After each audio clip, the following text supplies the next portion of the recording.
दोस्तों, आज हम शुरुआत करेंगे एपिसोड नंबर 2 की। जैसा कि आपको मैंने पिछले एपिसोड में बताया था कि ये बिल्कुल घर बैठे आप फ्री में एक्टिंग सीख रहे हैं, इसके लिए आपको कुछ भी पे नहीं करना है।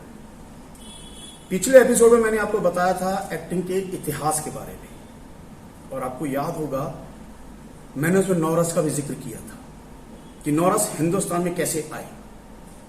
और भरत मुनि ने जब नाट्य शास्त्र लिखा तो उन्होंने नौरस का एक अध्याय बनाया था। तो आज हम उसी नौरस से शुरू करेंगे और फिर आगे चलेंगे। तो नौरस जो है एक्टिंग उन पर आधारित है। जो रस है, रस का मतलब यहां पर जो एक्टिंग को लेकर है वो है सिचुएशन को लेकर, कि जैसी सिचुएशन होती है हम उसी अनुसार रिएक्ट करते हैं। जैसी सिचुएशन होती है वैसा ही भाव हमारे मन में आता है, हमारे मन के अंदर भाव आता है, उस सिचुएशन के साथ हम इन्वॉल्व होते हैं। इन्वॉल्व होने के बाद हम रिएक्ट करते हैं। तो दोस्तों, अगर आप चाहो तो लिख भी सकते हो, कॉपी पेन अपना आप अपने हाथ में ले लीजिए। तो अब मैं आपको उन नौरस के बारे में बताने जा रहा हूं। पहला है हास्य, हास्य रस। दूसरा है श्रृंगार रस। तीसरा है करुण रस। चौथा है रौद्र रस।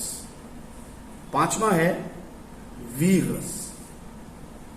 छठा है अद्भुत रस। सातवां है भीभत्स रस। आठवां है शांत। और नौवां रस है भयावह, डर। तो ये 9 रस जिन पर पूरी की पूरी एक्टिंग आधारित है, पूरा अभिनय आधारित है।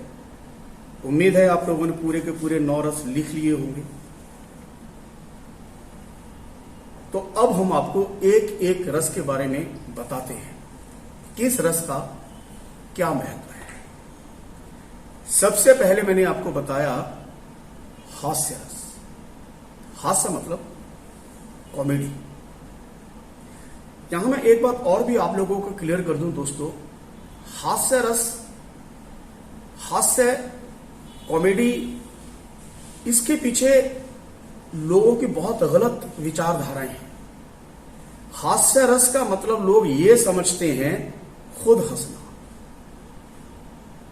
हास्य रस का मतलब ये नहीं है कि खुद हंसना है। हास्य रस का मतलब ये है कि हमने ऐसा अभिनय करना है कि लोग हंसे।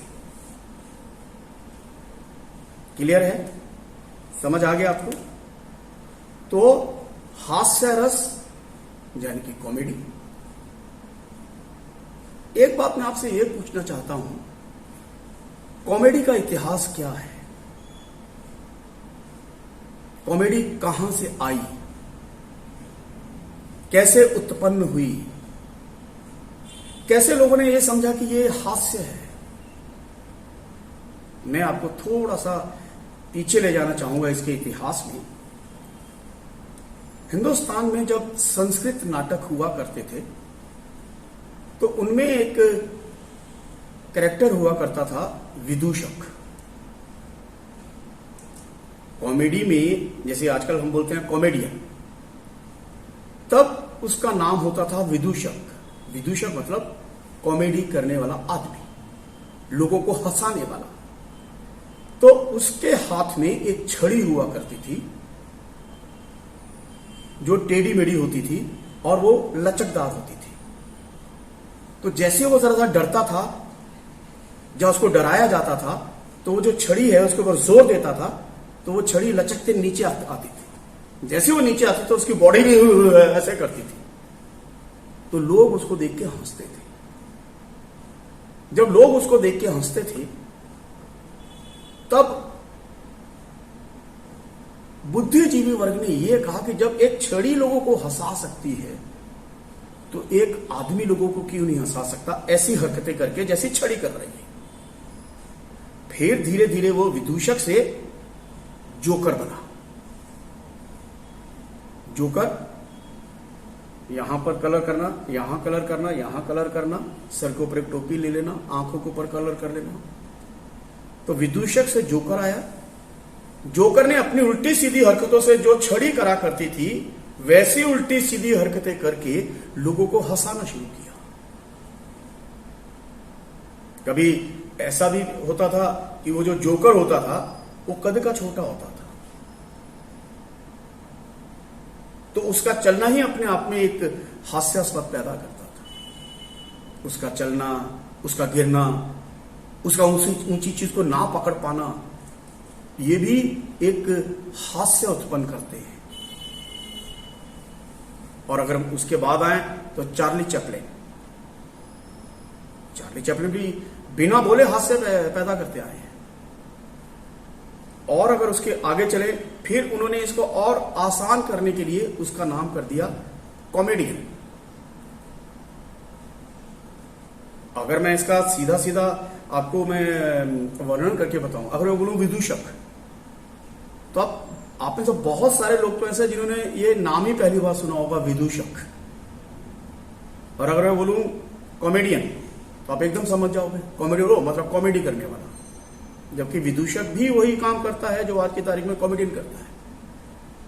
ये सिर्फ आपको समझाने के लिए, चीजों को और आसान बनाने के लिए लोगों ने अपनी सहूलियत के अनुसार वो सारी चीजें चेंज कर ली। तो अभी आपको समझ आया होगा कि हास्य कहां से शुरू हुआ और कहां तक आया। और अब कॉमेडी कितनी तरह की होती है, हास्य कितनी तरह का होता है, हास्य कैसे कैसे उत्पन्न हो सकता है। तो मैं आपको बताऊं, कॉमेडी 5 तरह की होती है। Number 1, situational comedy. ये कॉमेडी वो होती है कि ऐसी सिचुएशन जो कॉमेडी उत्पन्न करे, जो कॉमेडी पैदा करे। जैसे कि आप सबकी गर्लफ्रेंड तो होगी, ओके। आपने अपनी गर्लफ्रेंड को बोला कि भैया शाम को 4 बजे हम गोलगप्पे की दुकान पे मिलेंगे। तो शाम को 4 बजे आप सज धज के गोलगप्पे की दुकान पे जाते हैं और वहां पता चला कि आपकी प्रेमिका भी आ रही है और उसी के पीछे पीछे आपके पापा जी भी चले आ रहे हैं। तो ये एक ऐसी स्थिति उत्पन्न हुई कि आपके लिए वो हंसना नहीं है, आपके लिए तो बहुत बुरी हालत है, पर लोग ऑटोमेटिकली देख के हंसते हैं कि लो बेटा अब करो, क्या करोगे, आप तो रोमांस करने आए थे ना, अब पापा जी पीछे आ रहे हैं, कैसे करोगे रोमांस। तो ये हुई सिचुएशनल कॉमेडी। दूसरा होता है ब्लैक कॉमेडी। ब्लैक कॉमेडी उसको कहते हैं कि आपके लिए तो हंसी पर दूसरे के लिए दुख। एग्जाम्पल कि कोई आदमी चला जा रहा है और अचानक वो केले के छिलके से फिसल के गिर जाता है, तो उसका तो पैर टूट जाता है और आप हंसते हैं। इसको बोलते हैं ब्लैक कॉमेडी, काला हास्य। Number 3, verbal comedy. Verbal comedy वो होती है जो बातचीत के द्वारा हास्य उत्पन्न किया जाता है। किसी का मजाक उड़ाना, किसी के बारे में उसकी टांग खींचना, किसी की इंसल्ट करना, उसको कहते हैं वर्बल कॉमेडी, बातचीत के द्वारा उत्पन्न किया गया हास्य। Number 4, action comedy. Action comedy वो होती है जो एक्शन के द्वारा की जाती है। थिएटर में इसका बहुत कम इस्तेमाल होता है, फिल्मों में इसका इस्तेमाल ज्यादा होता है।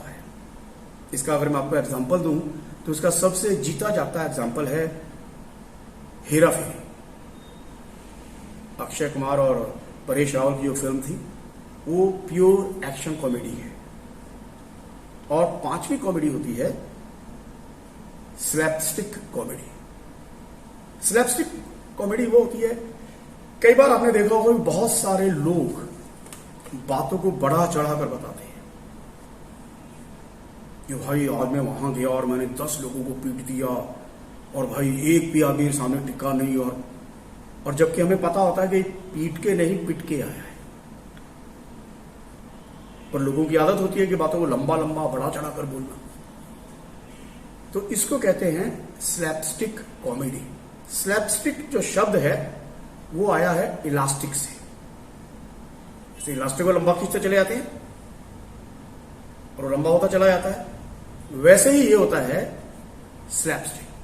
क्या बातों को जितना मर्जी चाहे बढ़ा चढ़ा कर बताओ, जितना मतलब अगर आप इसको दूसरी भाषा में बात करें तो आप इसको फेंकड़ी बोल सकते हैं।